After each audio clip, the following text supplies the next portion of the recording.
بہرحال اس آیت میں اللہ تبارک و تعالی نے بنی اسرائیل اور یہودیوں کی یہ بات نقل فرمائی ہے کہ وہ تورات کے احکام کو تو پس پش ڈالے ہوئے ہیں، اس کے برعکس انہوں نے جادو کا طریقہ اختیار کر رکھا ہے، جادو کے پیچھے لگے ہوئے ہیں، اور اس جادو کے ذریعے وہ اپنے آپ کو منہمک کیے ہوئے ہیں اور اللہ تبارک و تعالیٰ کی کتاب سے غافل ہوتے جا رہے ہیں۔ اسی سلسلے میں آگے آیت میں اللہ تبارک و تعالیٰ نے ایک خاص واقعے کا بھی ذکر فرمایا ہے۔ پہلے اس واقعے کا پس منظر سمجھ لینا چاہیے۔ وہ واقعہ یہ ہے کہ عراق میں ایک شہر ہے جو بابل کے نام سے مشہور ہے، اور اس شہر کے اندر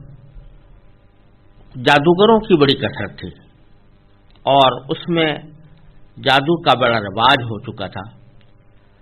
اور یہودی بھی اس ناجائز کام میں بری طرح ملوث ہو گئے تھے۔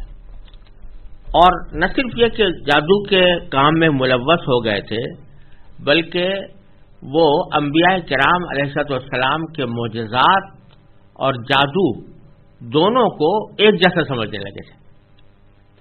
اور جس طرح انبیاء کرام علیہ السلام کے ہاتھوں پر بعض اوقات اللہ تبارک و تعالیٰ کوئی غیر معمولی واقعہ ظاہر فرماتے ہیں جس کو معجزہ کہا جاتا ہے، اور وہ ان کی نبوت کی دلیل ہوتا ہے، ان کے تقدس کی دلیل ہوتا ہے،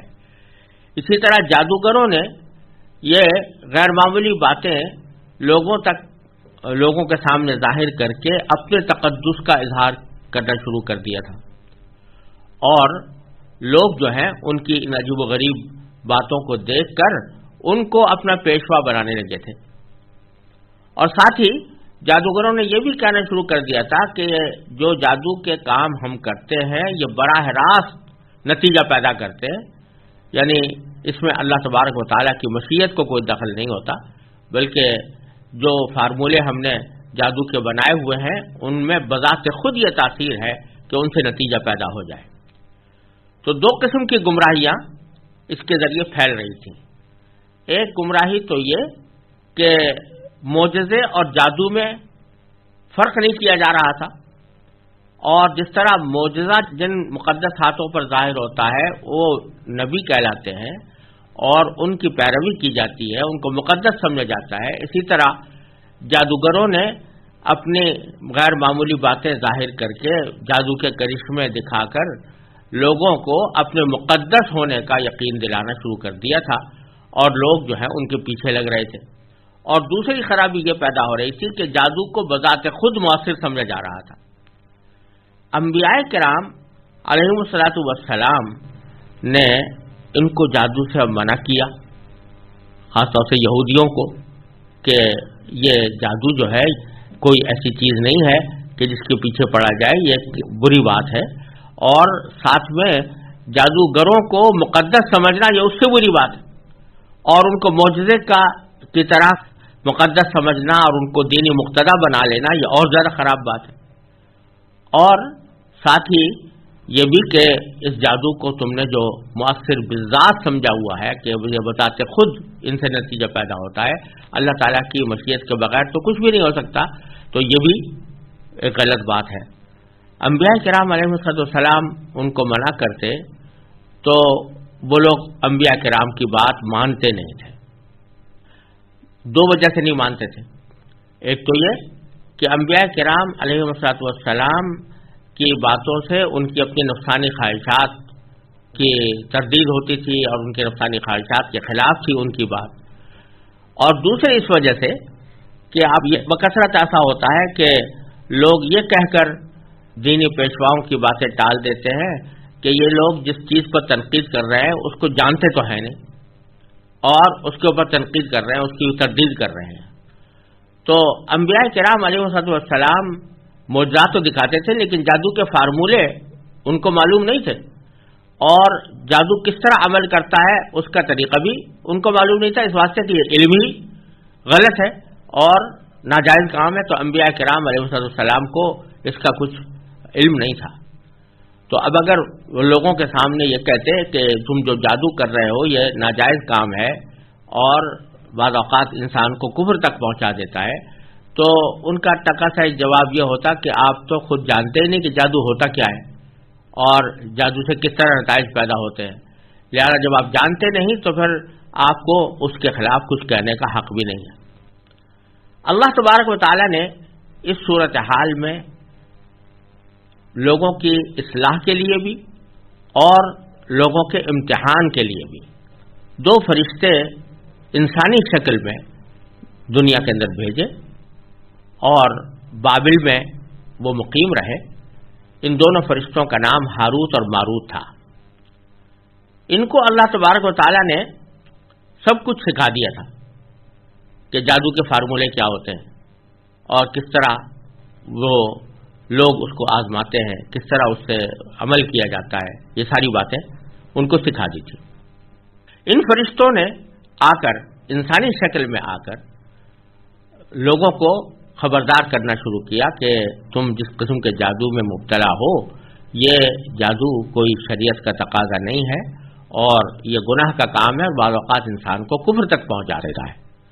اور اس کو غلط استعمال اگر کرو گے تو دوہرا گناہ ہے، ایک تو جادو کرنے کا گناہ اور دوسرے اس غلط نتیجہ پیدا کرنے کا گناہ۔ یہ بات سمجھانے کے لیے اللہ تبارک و تعالی نے فرشتوں کو انسانی شکل میں بھیجا، اور ان فرشتوں نے انسانی شکل میں آ کر کچھ معجزات دکھائے جس کے نتیجے میں لوگ مان گئے کہ یہ واقعی اللہ تعالیٰ کے بھیجے ہوئے فرشتے ہیں۔ اب وہ جب جادو سے لوگوں کو منع کرتے تو کوئی یہ نہیں کہہ سکتا تھا کہ یہ لوگ جادو نہیں جانتے، کیونکہ انہوں نے سارا جادو کا علم ان کے پاس موجود تھا اور وہ لوگوں کو وہ فارمولے، جادو کے فارمولے اگر وہ پوچھتے تو بتا بھی دیتے تھے، لیکن ساتھ ساتھ یہ کہہ دیتے کہ ہم اس لیے بتا رہے ہیں تاکہ تم اس سے پرہیز کرو، اس لیے نہیں کہ تم اس پر عمل کرو بلکہ اس لیے بتا رہے ہیں کہ تم اس سے پرہیز کرو۔ یہ ایسا ہی ہے جیسے کہ کوئی شخص کسی گمراہ مذہب یا گمراہ دین کی تفصیلات لوگوں کے سامنے بیان کرے اور ان سے کہے کہ یہ گمراہی کا دین ہے، تو ان کو یہ کہنے کا حق حاصل ہوتا ہے۔ اس کا بیان کرنے کا مقصد یہ نہیں ہوتا کہ لوگ اس دین کی طرف جائیں۔ مثلا آج اگر کوئی مسلمان عالم عیسائیت یا یہودیت یا ہندو مذہب یا بدھ مذہب کے عقائد کو بیان کرے اور کہے کہ ہندو مذہب میں یہی عقیدہ ہے، بدھ مذہب میں یہ عقیدہ ہے، عیسائی مذہب میں یہ عقیدہ ہے، یہودی مذہب میں یہ عقیدہ ہے، تو اس کا مطلب یہ نہیں ہوتا کہ لوگوں کو وہ عقیدے کی دعوت دے رہا ہے، بلکہ یہ بتاتا ہے کہ اس میں یہ خراب عقیدے موجود ہیں اور پھر اس کی تردید بھی کرتا ہے اور لوگوں کو متنبہ بھی کرتا ہے کہ تم اس غلط عقیدے کو اختیار نہ کرنا۔ یہی صورت ہاروت اور ماروت نے اختیار فرمائی کہ جادو ایک طرح سے ان کا دین بن چکا تھا، تو اس دین کی تفصیلات بیان کرنے کے لیے اللہ تبارک و تعالی نے ان فرشتوں کو بھیجا تھا کہ تاکہ لوگوں کو تفصیلات بتائیں، اور تفصیلات بتانے کے ساتھ ساتھ یہ بھی بتائیں کہ ہمیں جو تمہارے پاس بھیجا گیا ہے یہ آزمائش کے لیے بھیجا گیا ہے کہ تم آیا ہماری بات مانتے ہو کہ نہیں مانتے ہو، لہذا تم کبھی ایسے جادو میں مبتلا نہ ہونا جس سے اللہ تبارک و تعالی نے منع فرمایا ہے۔ یہ کام فرشتوں کو سونپا گیا تھا۔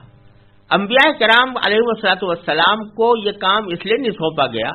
کہ یہ انبیاء کرام کے شایان شان نہیں ہے کہ وہ جادو کے فارمولے لوگوں کو بتائیں اور زبان سے ان کو سمجھائیں کہ یہ فارمولے ہوتے ہیں۔ انبیاء کرام کے شایان شان یہ بات نہیں تھی۔ فرشتوں سے تو بہت سے تکوینی کام لیے جاتے ہیں اور ایسے کام لیے جاتے ہیں جو بظاہر شریعت کے خلاف ہوتے ہیں، مثلا کسی آدمی کو موت دے دینا، کسی کو قتل کروا دینا وغیرہ، یہ تکوینی کام ان سے لیے جا سکتے ہیں، لہذا اللہ تبارک و تعالی نے اس کے لیے انبیاء کرام کے بجائے فرشتوں کو منتخب فرمایا اور وہ جا کر لوگوں کو انہوں نے اس جادو کے فارمولے بتائے۔ بعض مفسرین نے یہاں یہ بھی بیان کیا ہے اور یہ احتمال بھی ظاہر کیا ہے کہ ہاروت اور ماروت لوگوں کو جادو کے فارمولے ان کو معلوم تو تھے لیکن وہ لوگوں کو سکھاتے نہیں تھے، بلکہ وہ سکھاتے تھے وہ اعمال کے جو شرعاً جائز ہیں، مثلا وہ دعائیں یا وہ ذکر یا وہ ایسی جھاڑ پھونک کے طریقے جو شرعاً جائز ہیں وہ سکھاتے تھے، اور ساتھ ساتھ یہ کہتے تھے کہ اس کو غلط استعمال نہ کرنا، یعنی کسی ناجائز مقصد کے لیے استعمال نہ کرنا، مثلا کسی میاں بیوی کے درمیان پھوٹ ڈالنے کے لیے تم یہ طریقے اختیار نہ کرنا، یا کسی کی ناجائز محبت حاصل کرنے کے لیے یہ طریقے اختیار نہ کرنا، یہ بھی بتاتے تھے۔ اور ہو سکتا ہے کہ دونوں ہی باتیں ہوں، کہ ایک طرف وہ جادو سکھاتے تھے تاکہ لوگ اس سے باخبر ہو کر اس سے اجتناب کریں، اور ہو سکتا ہے کہ متبادل طریقے پر کوئی ایسا جائز کام جو جھاڑ پھونک سے تعلق رکھتا ہو اور جو شرعاً جائز ہو، جیسے قرآن کریم کی آیات بعض اوقات اس غرض کے لیے پڑھی جاتی ہیں کہ اس سے کوئی دنیاوی مقصد حاصل ہو جائے، تو بعض اوقات اس سے ہو بھی جاتا ہے، تو اس قسم کا کوئی عمل یہ سکھاتے ہوں کہ اس طرح کرنے میں تو کچھ حرج نہیں ہے، مگر اس طرح کرنے کو بھی اپنا مشغلہ نہ بنانا، بلکہ اس کو غلط استعمال نہ کرنا کہ اس سے کوئی ناجائز مقاصد حاصل کیے جائیں۔ تو بہرحال یہ فرشتے اس کام کے لیے بھیجے گئے تھے، لیکن ہوا یہ کہ بنی اسرائیل کے یہودیوں میں سے بڑی تعداد نے فرشتوں کی اس بات کو پر تو عمل کیا نہیں کہ وہ جادو سے پرہیز کریں، اور نہ اس بات پر عمل کیا کہ کسی جائز طریقے عملیات کو غلط مقصد کے لیے استعمال نہ کریں، بلکہ جادو کے فارمولے سیکھتے اور جا کے کہتے کہ ہم اس لیے سیکھ رہے ہیں تاکہ اس سے اجتناب کریں، اور وہ عملیات بھی ہو سکتا ہے سیکھتے ہوں، اور پھر ان کو استعمال کرتے تھے حرام کاموں میں، جادو کو پر بھی عمل کرتے تھے اور ان عملیات کو بھی استعمال کرتے تھے جائز کاموں کے بجائے ناجائز کاموں میں۔ تو اس سے بعض اوقات یہ کرتے تھے کہ میاں بیوی کے درمیان پھوٹ ڈالنے کا کام لے لیا اس جادو کے فارمولے سے یا کسی عملیات کے ذریعے۔ تو اللہ تبارک و تعالیٰ یہ فرما رہے ہیں کہ آگے وما انزل علی الملکین ببابل ہاروت و ماروت، یعنی یہودی پیچھے لگ گئے اس چیز کے جو نازل کی گئی تھی دو فرشتوں پر بابل شہر میں، ان دو فرشتوں کا نام ہاروت اور ماروت تھا۔ اور باری تعالیٰ فرماتے ہیں وما یعلمان من احد، یہ دو فرشتے کسی کو اس وقت تک کوئی تعلیم نہیں دیتے تھے حتی یقولا، یہاں تک کہ جب تک ان سے یہ نہ کہہ دیں کہ انما نحن فتنہ، کہ ہم تو محض آزمائش کے لیے بھیجے گئے ہیں، فلا تکفر، لہذا تم جادو کے پیچھے لگ کر کفر اختیار نہ کرنا۔ یہ اللہ تبارک و تعالیٰ نے ایک آزمائش کا طریقہ ان کے لیے بھیجا تھا۔ باری تعالیٰ فرماتے ہیں کہ فَيَتَعَلَّمُونَ مِنْهُمَا مَا يُفَرِّقُونَ بِهِ بَيْنَ الْمَرْءِ وَزَوْجِهِ، فَيَتَعَلَّمُونَ مِنْهُمَا، یہ لوگ پھر بھی ان دو فرشتوں سے وہ چیز سیکھتے تھے کہ ما یفرقون به، جس کے ذریعے وہ تفریق پیدا کر دیں، پھوٹ ڈال دیں، بین المرء وزوجہ، کسی مرد اور اس کی بیوی کے درمیان۔ اور ساتھ ہی اللہ تبارک و تعالیٰ نے اس عظیم حقیقت کو واضح الفاظ میں بیان فرمایا کہ جادو اگرچہ ایک حقیقت ہے اور اس کے کچھ اثرات ظاہر بھی ہوتے ہیں، اگرچہ وہ شاید اللہ تعالیٰ نے منع کر رکھا ہے اس کے اوپر عمل کرنے سے، لیکن اس سے جو اثرات ظاہر ہوتے ہیں وہ اس لیے نہیں کہ جادو میں بذات خود یہ تاثیر یا بذات خود یہ طاقت ہے کہ وہ نتیجہ ظاہر کر دے، بلکہ اس کائنات میں کوئی بھی عمل اللہ جل جلالہ کی مشیت کے بغیر نہیں ہو سکتا۔ چنانچہ فرمایا وما ہم بضارین بہ من احد، اور وہ ہرگز نقصان پہنچانے والے نہیں تھے کسی کو بھی الا باذن اللہ، مگر اللہ تبارک و تعالی کے حکم سے، یعنی اللہ تعالیٰ کی مشیت سے۔ اللہ تعالیٰ کی مشیت کے بغیر کسی کو نقصان نہیں پہنچا سکتے تھے۔ یہاں یہ بات سمجھ لینے کی ہے کہ ایک تو ہے اللہ تبارک و تعالیٰ کی رضا اور ایک ہے اللہ تعالیٰ کی مشیت۔ اللہ تعالیٰ کی رضا تو صرف اچھے کاموں سے متعلق ہوتی ہے، مثلا اللہ تعالیٰ راضی ہوتا ہے عبادت کرنے سے، اللہ تعالیٰ کی عبادت کرنے سے، اللہ تعالیٰ راضی ہوتا ہے دوسرے لوگوں کو کوئی فائدہ پہنچانے سے، دوسرے لوگوں کی امداد کرنے سے، خوش اخلاقی سے، اور جتنے بھی جائز یا مستحب کام ہیں یا واجب اور فرائض ہیں ان کی بجا آوری سے اللہ تعالیٰ راضی ہوتے ہیں. اور ایک ہے مشیت. مشیت کے معنی ہے اللہ تبارک و تعالیٰ کا ارادہ. تو یہ ساری کائنات اللہ تعالیٰ کی مشیت سے چل رہی ہے. اس میں اگر مسلمان پیدا ہو رہا ہے تو وہ بھی اللہ تعالیٰ کی مشیت سے پیدا ہو رہا ہے، اس میں کافر پیدا ہو رہا ہے تو وہ بھی اللہ تعالیٰ کی مشیت سے ہو رہا ہے، اس میں شیطان پیدا ہوا تو وہ بھی اللہ تعالیٰ کی مشیت سے ہوا. اگر کسی کو نفع پہنچ رہا ہے تو وہ بھی اللہ تعالیٰ کی مشیت سے پہنچ رہا ہے، کسی کو نقصان پہنچ رہا ہے تو وہ بھی اللہ تعالیٰ کی مشیت سے پہنچ رہا ہے. کوئی زندہ ہے تو اللہ تعالیٰ کی مشیت سے ہے، کسی کو موت آئی ہے تو اللہ تعالیٰ کی مشیت سے ہے. اور جو لوگ جرائم کا ارتکاب کرتے ہیں کہ کسی کا قتل کر دیا، کسی کا مال لوٹ لیا، اس پر اللہ تعالیٰ راضی تو نہیں ہے، اللہ تعالیٰ کی رضا اس کے اندر موجود نہیں ہے، لیکن اللہ تعالیٰ کی مشیت ہے. یعنی کوئی بھی شخص چاہے وہ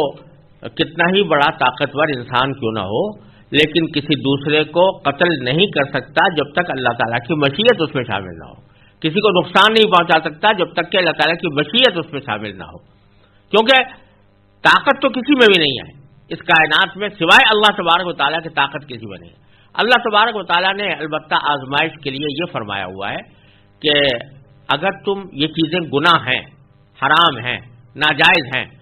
لیکن اگر تم اپنے ارادے سے یہ گناہ کرو گے یا کرنا چاہو گے تو ہم اپنی مشیت سے اس کو پورے تکمیل تک پہنچا دیں گے، اس کو وجود میں لے آئیں گے. یہ اللہ تعالیٰ کی مشیت ہے. تو اس لیے کسی کو بھی اس کائنات میں کوئی نفع یا کوئی نقصان اللہ تعالیٰ کی مشیت کے بغیر نہیں پہنچ سکتا. تو جو لوگ یہ سمجھتے ہیں کہ جادو کے اندر بذات خود یہ تاثیر ہے، مثال کے طور پر جادو میں کوئی تاثیر ہے کہ کسی کو بیمار کر دے، جادو میں یہ تاثیر ہے کہ دلوں میں پھوٹ ڈال دے، تو جادو میں کوئی تاثیر نہیں ہے، لیکن یہ ایک سبب ہے. جیسے دوا ایک سبب ہوتی ہے، کسی مریض کو اگر دوا دی جائے تو دوا میں بذات خود کوئی تاثیر نہیں ہوتی کہ وہ کسی کو شفا دے دے یا کسی کو صحت مند کر دے، لیکن دوا کو اللہ تعالیٰ نے ایک سبب بنایا ہے، ایک ذریعہ بنایا ہے. اس دوا کو جب استعمال کیا جاتا ہے، ذریعے کو اور سبب کو استعمال کیا جاتا ہے، تو جب اللہ تعالیٰ چاہتے ہیں تو اس ذریعے کو مؤثر بنا دیتے ہیں اور اس سبب کے اندر تاثیر پیدا فرما دیتے ہیں، اور اللہ تعالیٰ کی مشیت سے اس کے وہ مؤثر ہو جاتی ہے، اس سے وہ مطلوبہ نتیجہ حاصل ہو جاتا ہے. تو یہی معاملہ جادو کا بھی ہے کہ جو لوگ جادو کے ذریعے دوسروں کو نقصان پہنچاتے ہیں، یہ ہے سخت گناہ، بلکہ بعض اوقات اس انسان کو شرک اور کفر تک پہنچا دیتا ہے. لیکن اس جادو میں بذات خود تاثیر نہیں، یہ ایک سبب کا درجہ ہے. تو اس سبب کے ذریعے وہ نتیجہ اللہ تعالیٰ پیدا فرماتے ہیں، اپنی مشیت سے پیدا فرماتے ہیں. اس کی ایک مثال یہ سمجھ لیجئے کہ جیسے کوئی شخص پستول کے ذریعے دوسروں کو قتل کرتا ہے، تو یہ پستول جو ہے یہ ایک گولی، یہ ایک ذریعہ ہے، ایک سبب ہے، اور اللہ تعالیٰ کی قدرت کے بغیر وہ سبب نہیں بنا. اللہ تعالیٰ نے اپنی قدرت سے اس کو سبب بنایا، اور پھر جب کوئی شخص اس کا ارتکاب کرتا ہے تو اس ارتکاب کو مؤثر بنانے کے لیے اللہ تبارک و تعالیٰ کی مشیت شامل ہوتی ہے اس میں، لیکن رضا اللہ تعالیٰ کی شامل نہیں ہوتی. اللہ تعالیٰ راضی نہیں ہوتا اس کے اوپر، اور اسی لیے اس کے اوپر عذاب دیتا ہے. فرمایا کہ جو شخص کسی کو بغیر کسی وجہ کے قتل کرے تو اس کی جزا جہنم ہے، ہمیشہ ہمیشہ اس میں رہے گا. لیکن یہ کہہ رکھا ہے کہ اگر تم پکا عزم کر کے اپنی طرف سے ارادہ پورا کر لو گے، قصب کر لو گے، تو ہم تمہارے اس عمل کو مؤثر بنا دیں گے مشیت کے ذریعے اور تکوینی مشیت کے ذریعے. تو یہی بات یہاں پر اللہ تعالیٰ فرما رہے ہیں وما ہم بضارین بہ من احد، اس جادو کے ذریعے وہ کسی کو بھی نقصان پہنچانے کی طاقت نہیں رکھتے الا باذن اللہ، مگر اللہ کی مشیت کے ذریعے. لہذا ان کا یہ سمجھنا کہ جادو بذات خود تاثیر رکھتا ہے یہ غلط ہے. پھر آگے فرمایا وَيَتَعَلَّمُونَ مَا يَضُرُّهُمْ وَلَا يَنفَعُهُمْ، یہ ہاروت اور ماروت سے وہ چیزیں سیکھتے تھے جو ان کو نقصان پہنچائیں اور نفع نہ پہنچائیں. یہ سارا ان کا طرز عمل اور اس کی خرابی بیان کرنے کے بعد اللہ تبارک و تعالیٰ فرماتے ہیں وَلَقَدْ عَلِمُوا، یعنی ان یہودیوں کو خوب معلوم تھا کہ لَمَنِ اشْتَرَاهُ، کہ جو شخص یہ چیز خریدے گا، ان چیزوں کا خریدار بنے گا، یعنی جادو کا، ما لہ فی الآخرۃ من خلاق، تو آخرت میں اس کا کوئی حصہ نہیں ہوگا۔ وَلَبِئْسَ مَا شَرَوْا بِهِ أَنفُسَهُمْ، اور حقیقت یہ ہے کہ وہ چیز بہت بری تھی جس کے بدلے انہوں نے اپنی جانیں بیچ ڈالی۔ کیا مانا؟ کہ انہوں نے جادو خرید کر اور جادو کو اختیار کر کے اپنی جانوں کو بیچ ڈالا، کیونکہ یہ جادو کفر اور شرک تک پہنچتا تھا، اور اس کفر اور شرک کے نتیجے میں ان کو آخرت میں عذاب ہونا تھا، تو انہوں نے اپنی جانیں بیچ دی اور اس کے بدلے میں جادو خرید لیا۔ تو بہت بری ہے وہ چیز جس کے بدلے انہوں نے اپنی جانیں بیچ ڈالی۔ پھر آگے فرماتے ہیں لو کانوا یعلمون، کاش کہ ان کو اس بات کا حقیقی علم ہوتا۔ اب یہ یہاں پر بظاہر عجیب بات لگتی ہے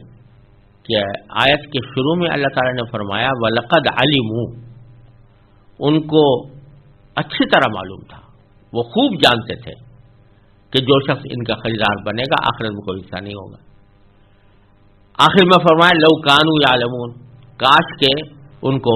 علم ہوتا۔ تو بظاہر دونوں باتیں متضاد لگتی ہیں کہ شروع میں تو فرمایا کہ وہ خوب جانتے تھے اور آخر میں فرمایا کہ کاش کہ ان کو علم ہوتا۔ در حقیقت بتایا جا رہا ہے کہ جہاں یہ کہا جا رہا ہے کہ ان کو خوب علم تھا یا اچھی طرح وہ جانتے تھے، اس جاننے سے مراد ہے محض نظریاتی طور پر جان لینا، یعنی نظریاتی طور پر وہ جانتے تھے کہ یہ بہت برا کام ہے، لیکن علم حقیقی وہ ہوتا ہے جو انسان کو عمل پر آمادہ کرے۔ اگر کسی چیز کی آدمی برائی جانتا ہے تو اس سے پرہیز کرے، لیکن اگر جانتا تو ہے کہ یہ چیز بری ہے لیکن عملاً اس کا ارتکاب کر رہا ہے تو پھر وہ علم نہیں ہے، وہ حقیقی علم نہیں ہے، وہ محض ظاہری علم ہے، نظریاتی علم ہے، وہ فائدہ مند علم نہیں ہے، حقیقی علم نہیں ہے۔ تو اس میں اللہ تبارک و تعالیٰ نے ایک بہت بڑی حقیقت ہم سب لوگوں کے لیے واضح فرما دی اور ہمیں سبق دے دیا کہ کوئی بھی اچھی بات اگر تم معلوم کرو یا اس کا تمہیں علم حاصل ہو تو محض جان لینا اس کا کافی نہیں ہے، وہ معیار فضیلت نہیں ہے۔ وہ فائدہ مند اس وقت ہوگا جب اس علم پر عمل کرو گے۔ اگر تم نے یہ جان لیا کہ جھوٹ بولنا حرام ہے، تم نے یہ جان لیا کہ غیبت کرنا حرام ہے، تم نے یہ جان لیا کہ کسی دوسرے کو تکلیف پہنچانا حرام ہے، تو جان تو لیا، لیکن یہ علم اس وقت تک تمہارے کام نہیں آئے گا جب تک کہ تم خود اس پر عمل کر کے ان چیزوں سے اجتناب نہ کرو۔ اگر جانتے تو ہو مگر جھوٹ بول رہے ہو، اگر جانتے ہو مگر غیبت کر رہے ہو، اگر جانتے ہو مگر دوسرے کا دل دکھا رہے ہو، تو یہ سارے اعمال، یہ سارا تمہارا علم جو ہے یہ بیکار ہے، بے فائدہ ہے۔ تو یہ چیز اللہ تعالیٰ نے واضح کرنے کے لیے شروع میں ان کے بارے میں کہا کہ خوب جانتے ہیں، اور آخر میں فرمایا کاش کے جانتے، یعنی حقیقی علم کاش کہ ان کو ہوتا تو پھر یہ اس علم کے مطابق عمل کرتے اور ان چیزوں سے اجتناب کرتے۔ پھر فرمایا کہ وَلَوْ أَنَّهُمْ آمَنُوا وَاتَّقَوْا، اور اگر وہ ایمان اور تقوی اختیار کرتے، لَمَثُوبَةٌ مِّنْ عِندِ اللَّهِ خَيْرٌ، تو اللہ کے پاس سے ملنے والا ثواب یقیناً کہیں زیادہ بہتر ہوتا۔ پھر دوبارہ فرمایا کہ لَوْ كَانُوا يَعْلَمُونَ، کاش کہ ان کو اس بات کا بھی حقیقی علم ہوتا۔ تو ظاہری جو علم تھا، نظریاتی جو علم تھا، اس کا شروع میں ایک مرتبہ ذکر فرمایا، لیکن جو حقیقی علم جو انسان کو عمل پر آمادہ کر دے اس کی نفی 2 مرتبہ فرمائی، جیسے اس بات کی تاکید کرنے کے لیے کہ نیرا کسی بات کو جان لینا انسان کے لیے فائدہ مند نہیں جب تک کہ انسان اس جانی ہوئی بات پر عمل بھی نہ کرے۔